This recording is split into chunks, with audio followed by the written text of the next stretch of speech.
So I thought I'd give a proper walk around of this 2021 giant TCR Advanced Pro disc frame set. So this bike's a little bit unusual in that the frame set is the new one. It's the 2021 model with the revised tube shaping. It's meant to be a bit more aero, a little bit more stiff, but the rest of the kit actually came off my 2019 Advanced Pro Zero frame set. So it's got the slightly older SLR wheels with the dog sniffing around. It's got the older handlebars, which I don't think have quite the same level of integration as the new ones, hence the wiring's a little messy right now. I'm definitely going to improve that. I've got the racewear mount on, which I really like. That's a really nice mount that Martin Harris has designed there, so well worth investing in one of those if you're a TCR rider.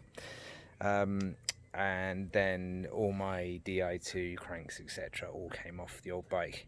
Now shouldn't really be a problem on the drivetrain because it's hasn't changed in the last year. But the big thing will be the wheels. The wheels on the older TCRs are a little bit heavier, so I haven't got quite the weight saving that a complete new bike would have. Got the slightly aero spacers for what those are worth, which is probably zip, but things like the fact that the brake cable now goes through the front fork rather than being zip tied to it is certainly a little bit neater. Again, I just wish those cables were neater than they are.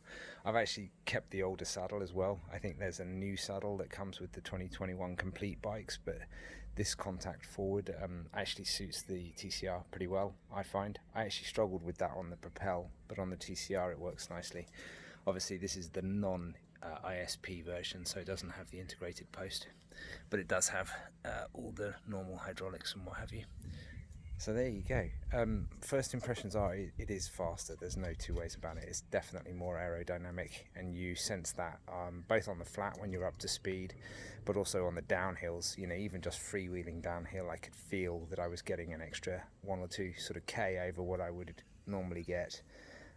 It's close to being as fast as a Propel. I don't think it's quite there. I think the Propel, even with similar wheels, would still slightly have the edge, but it's narrowed the gap for sure. And I think a large part of it is this down tube that's supposed to hide the bottles and bottle cages better, and I suspect the fork has something to do with it as well.